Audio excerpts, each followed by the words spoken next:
Embasiin Itoophiyaa Berliinitti argamu mormitootaan ugguramuu hordofee mootummaan Itoophiyaa embasii isaaf eegumsi godhamuu dhabuu komate.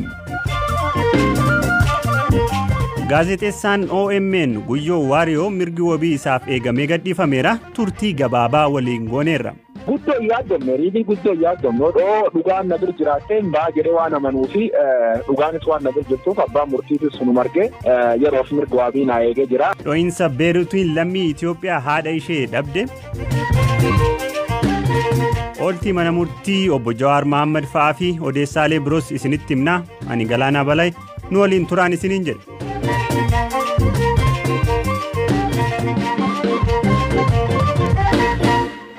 Galmee qorannoo duraa obbo Jawaar Mohaammed fa'aarratti ragaaleen abbaa alangaa waaree duraaf booda dhaggeeffataman dhaddachi waaree dura jecha ragaa tokko kadhagee yommuu ta'u ragaalee biroo hafan 3 waaree booda dhaggeeffataman yaadataa Biraanuu ooltii dhaddachaa gabaabsee isinitti hima.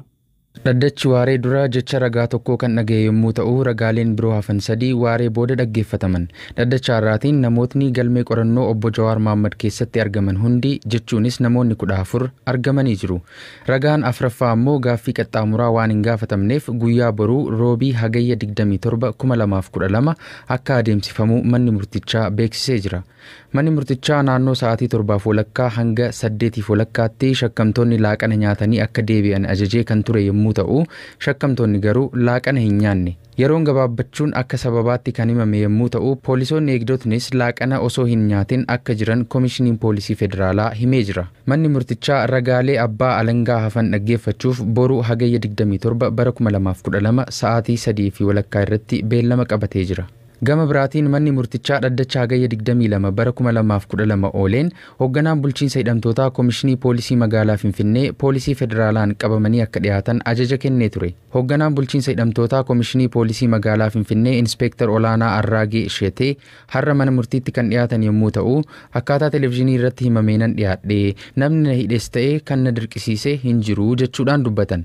Hoogganaan kun hagayya 3 12 fi 16 2012 shakkamtootaaf qorannoo COVID-19 akka godhamu taasisuu isaanii himan. Beellama itti aanu irratti qoratamanii kan hin dhiyaanne yoo ta'e tarkaanfiin isin irratti fudhatamaa jechuudhaan abbaan seeraa hoogganaa bulchiinsa hidhamtootaa koomishinii magaalaa Finfinnee akeekkachiisee jira.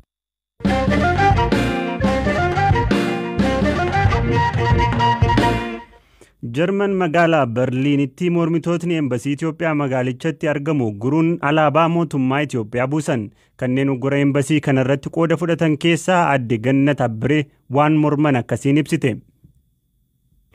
Akkuma beekamu uummanni Oromoo bakka jiru hundarraa wanta amma mootummaan bilchiginaa uummata keenya irratti raawwataa jiru mormuudhaatti jira. Kanammoo namiyyuu haala garaagaraatiin ibsachuutti jira. Tokkoffaa akka dhufneen kan nuti goone alaabaa embaasii fuulduratti fannifamee ture san buusudha. Kana jechuun keenya alaabaa san jalatti uummanni keenya dararaa keessa jira, uummanni keenya dararamaa jira.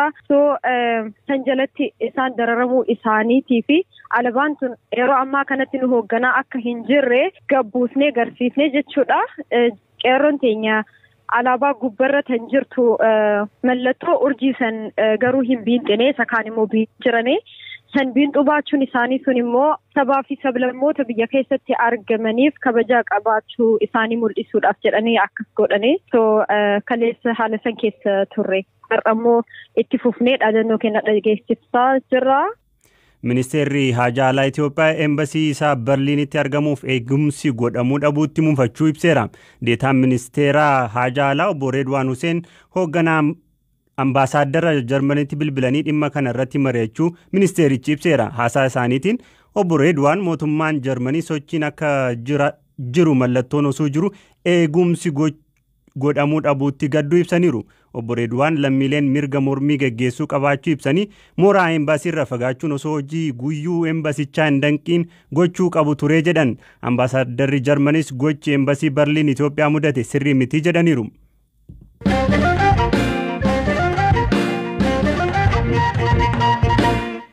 Hagayya 4 bara 2020 balaa dho'iinsa Libaanos buufata magaalaa Beeruutitti mudateen namootni 200 siqan lubbuu dhaban keessaa tokko kataate lammii Itoophiyaa Iteenesh Dachaasaa ishee tokko intalli ishee shamarree Qiddist Geetaa BBCtti waan dubbatte yaadataa Biraanutu dhiyeessa. ውጪ ስሜት ከሚናገሩ ይወጡ ውስጥ እየተጎዳ ነው በጣም ከሙልእቱ ጫላ keessa kiyyatu hedduu miidhamaa jira harmee kiyya yeroo dheeraa fi agarree fi yaadaa turtedha hagayya 9 akka dhuftu waadaanaaf galtee turte osoo isii eeguu wanta akkasii yoo ta'u hedduu ulfaataadha firoonni kiyya na arganii miirri isaanii akka hin miidhamneef dhoksa malee qalbiin kiyya baay'ee cabeera kana booda isii malee jireenya akkamitti akka danda'u hin beeku እዚህ ዋላ እንዴት እንደሚሆን ያለሷ እንዴት እንደምትችል ይከብዳል Qiddist Eetimgeetaa dhoohinsa baatii tokko dura Beeyruutitti mudatee namoota 100 ol galaafatee fi 60 madeessee bakka jireenyaa irraa buqqiseen haadha ishee Eteenuu Dachaasaa du'aan dhabde. Ijoollummaan akka ishee godhatte kan dubbattu Qiddist qalbii cabeen walitti dhufeenya haadha isaanii waliin qabdu akkasittiin ibsiti. Eteenuun haadha tiyya qofa hin turre hiriyaa tiyya turte umriidhaanis hedduu hin caaltu. Hiriyaa tiyyas obboleettii tiyyas turte. Hiriyaa tiyya waa hedduutti mari'adhu. Qiddist Eteenuun sanbata duraa osoo dhoohinsi kun hin mudatin dura Eteenuun mana baadiyyaa hojjechiiftota isheerraa wayita deebi'aa turtetti bilbilaan wal dubbisanii guyyoota lamaanitti aananis akkuma baran nagaa wal gaafatanii kan garaa ofii erga haasa'aniin booda boriif wal beellamanii bilbilli cufame sun garuu hin taane. Gidduutti wanti lamaan isaaniiyyuu hin yaadne uumamee yeroo dheeraaf akka wal yaadanitti osoo waliin argin hanga dhumaatti gargar ba'anii. Qiddist akkamiin oduu du'aatii haadha ishee akka dhageesse osuma imimmaan hodhuu akkasitti nutti himte. Na ይሄንን መፈንዳቱን አልሰማሁም ነበር. Dhoohinsi jiraachuu hin dhageenye ture. Akka carraa gaafa roobii TV yeroo banu oduu isaa arge. Naasuudhaan battalumatti yeroo bilbilu dubartiin tokko kaastee Eteenuun baadaa deemtetti naan jette. Boo'aa waan tureef walii galuu dadhabne. Takka turees miilli isii miidhamee hospitaal akka galte natti himnaan ni baati jedhee eegaa ture malee kunni ta'a jedhee hin yaanne. Akka yoo kiyya bira deemi naan jedhanii gara mana isii yeroo dhufu balbalarra teettee boo'aa turte. Namni eegduu kan biraa hin turre anumatti himuuf qofa eegaa turan. Guraanni metta tooxaalchi neeni. Godina Shawaa Kaabaatti dhalattee kan guddattee fi jireenya ofii fi kan maatii ishee fooyyessuuf biyyaa kan baate Eteenuun balaa tasaa ishee mudateen lubbuun darbus hiriyoonnii fi hojjechiiftonni ishee reeffa ishee akkasumaan gara qe'eetti hin deebifne. Yaadannoo isheef sagantaan qophaa'ee kadhannaanis taasifameeraaf. እንኳን እነሱም ስላጧት ተሰምቷቸዋል. Ana miti warri achi jiraniyyuu waan isii dhabaniif gaddaniiru. Garuu akkas godhu jedhee hin yaanne ture. Baay'ee galateeffadha. Hojjechiiftuun isii Kaatiriin jedhamtullee baay'ee na gargaaraa turte. Akka sagantaan kadhannaa taasifamuuf hedduu dhamaate. Baay'ee galateeffadha. Hiriyoota isii achi jiraniif galanni haa gahu. እዛም ላሉ ጓደኞቿ ለሁሉም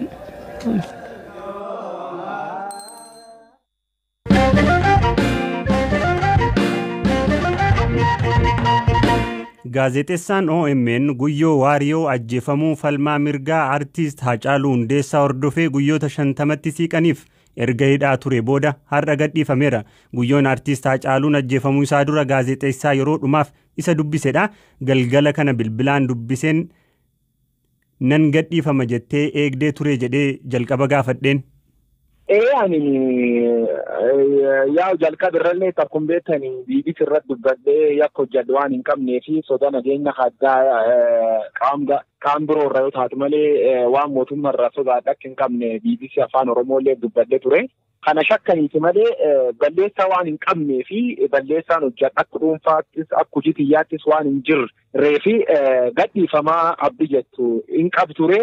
Taatullee garuu yeroo gargaraatti beellama warri qorataan poolisii narra deddeebisee gaafate beellamee eeyyamamee kennaanii na tursu laata jedhee akka shakka ture. Taatus garuu abbaan murtii jalqaba irratti gaafa inni bilisaan ganna lakkisee gaafas ganna dhiisan jedhee expect godhee ture. Taatus eegerra garuu isaanii garma murtii olaanaatti oliyyannoo gaafatanii jennaanii bakka na tursuuf karoor qabanii edee akkasitti dhiise guddoo yaaddomne riidii guddoo yaaddomne dhugaan na bir jiraattee baa jedhee waan amanuu fi dhugaanis waan na bir jirtuuf abbaan murtiitis sunu margee yeroof mirga waabii naa eegee jira. Eegeellee jira hin eegnellee walumaa galatti ammoo dhuma irratti nun bayyaa bahe. Ayyee ofii abukaatoo keerraa dhagahaa turre wanni ittiin shakkamtee himatamte maa inni? Gaaf 23 Juun 23 guyyaa Caaluun halkan du'e ganamisaa Oromiyaa Miidiyaa Neetwoork irratti uummata kakkaasee gabaas gargara hojjetee jedhanii na himatanii manni hiikana qalammeessu ammoo Caaluu intarvii tolchee waan gargara keessa baasee jedhanii kanaan na himatanii taatus garuu ani guyyoota lam dursee hojii gubbaa waan hin jirreef abba murtiittee irrum deddeebi'ee sunuma himacha ture balleessa kan hin hojjannee jedhee mormacha ture qalamaffaa ammoo Caaluu waliin intarvii tolchan akka gaazexeessaatti gaafii miidiyichi ittaman gaafadhee jira yoo balleessaan achi keessatti dogongoree adda hawumam jedhee yaadin jiru yoo hawumam jiraatillee miidiyuum gaafachuu malee naqaamii seerii na gaafachi seerii adda hafuudhetti gaafatama na tolchin jiru marmaarii yookaan warri qorattoota ragaa qindeeffachaa jiru jechaa ture osoo ragaa tokko evidensi tokko narratti hin fidini jaaris baan murtii ragaan tokkolleen kasanis irra qabdan maal jennaan ragaan hin argamne sunumaaf waabiin naa eegame waabiin naa eegameen boodas gana guyyaa dabalata kennaniif guyyaa sunittis waan adda hafidatan waan balleessu waan hin qabneef waan adda hafidatanii hin argine kanumaaf ganna dhiisan. Abukaatoo keerraa kan dhageenye guyyaa tokkotti ati balleessaan qabdu ammoo Jawaar irratti akka ragaa baatu barbaanna siin jedhanii akka turan dhageenye dhugumaa wanti sun? Yaa dhuguma gaafiin akkasiin dhiyaachaa turte waan beektu waan isaa naan jedhanii ani akka dhuunfaa Jawaar gaafin alaqa kiyyan beekaa waan sun dabru waan isaa waan beekaa akka hin qabne waan isaa irratti illee dubbachuu akka hin barbaanne waan beekee dubbadhus akka hin qabne jedhee didee jira gaafiin akkasiin dhiyaattee jirti an garuu ayyeen jenne hin fudhanne sun yommuu tolchedhe qaama humnaan na giddeessesse yookaan humnaan puush na godhes hin jiru isaan ammoo gaafiin dhiyeessanii jiranii an gaafii sun diklaayin tolchee jira. Abbaa Dangaati kan gaaffii akkasii sii dhiyeesse? Waajjira Aqaabiitti akkas naa dhiyeessu warra Abbaan Dangaa yaa. Wanni akkanaa irratti ragaa bahi siin jedhan immoo waanuma obbo Jawaar ilaallatu waan beektu himi siin jedhan? Waan isa ilaallataa himiinaan jedhanii waan beektu an ammoo waan isaa waan beekatti hin qabne jaratti. Mee turtii kee guyyoota 50tti dhiyaatu kana keessatti manni hidhaa keessatti wanti yaaddoo guddaa ta'e si mudate maa inni? Yaa manidhaas gise seenaa waan gaarii fi argan dubbachuun gaarii waan taateef manidhaa keessa wanni adda kan argine poolisiin federaalaa akka duraan ilaalsan hin jiru kompiliitli jijjiiramu bareedaa jiredhe amanaanis akka dhuunfaatti ijoolleen jirtu baay'inaan ijoollee teennaa afaan nu dhageetti baay'ee nuuf dhiphatu baay'ee nu gargaaruuf yaala turanii haali qabiinsa achi jiru an akka dhuunfaatti wanni addaa dhiibbaan adda kan arga hin jirtu taatus garuu bakka man barumsa wayiitti dhabne jalqaba irra isaatii seennetti babal'inni vaayirasii koronaa kun baay'inaan achi keessa mul'achaa ture sun yaaddoo kee baay'ee nu galchaa ture namoota nu waliin jiraannullee keessa mucuma awwalti dhiyaatee waliin rafuu tokkos koronaan qabame ture innis deebi'ee fayyee ture wanni koronaa yaaddeessa turte taatus garuu yeroo gargaraa torbaan lamfaan akkas qorannoo waan nu godhanii fi rabbiin nu gargaare koronaan kullee nu hin qabne xiqqoo fulaammaa war qorattoota kanatti beellama itti deddeebisu beektaa warri beellama ragaa akkam barbaadachuu jiran yeroo hundi beellamsirra gaafatu sun xiqqoo dillee nam tolchee ijoolleen hedduun akkasitti achitti tura jirti malee halimanidhaa kee jira qabiinsi akki duri nam xaanan akki duri nam reebanii dhiibba adda adda nam irraan ga'an sun amma omuu nagarranii. Ayyee guyyoo waan nuti dubbatteef hedduun si galateeffadhaa baga baate. Ulfaadde galatoom galaanaatillee. Dhaggeeffattoota keenyaa dhuma irratti ammoo odeessaalee gaggabaaboo muraasan isinitti himaa namoonni qondaaltota mootummaa olaanoo naannoo Gaambeellaa irratti yaalii ajjechaa taasisan to'annoo jala oolfamuu isaanii koomishiniin poolisii naannichaa ibseera. Odeessa kabiraatiin naannoo Gaambeellaa aanaa Abaabootti gurmuun leencaa irra deddeebiin namoota miidhaa jiraachuullee dhageenyee jirra. Odeessa kabiraatiin Ameerikaan deeggarsa maallaqaa Itoophiyaaf kennuuf turte akka hin kennamne ka dhorkite yeroodhaafi jedhan Ameerikaatti ambaasaaddarri Itoophiyaa ambaasaadar Fitsum Araggaa. Gara Booranaatti ammoo namoonni 100 foon gaala dhukkubsatee nyaachuun dhibaman godina Booranaa aanaa Dhassaatti gaala dhukkubsataa ture qalanii ollaa waliin qooddachuu isaaniitiin dhibeef saaxilamanii. Dhaggeeffattoota keenyaa sagantaan har'aaf jennee qopheessine asuma irratti xumuramaa kan isinii dhiyeesse Galaanaa Balaayi ka qopheesse yaadataa Biraanuuti nagaan tura.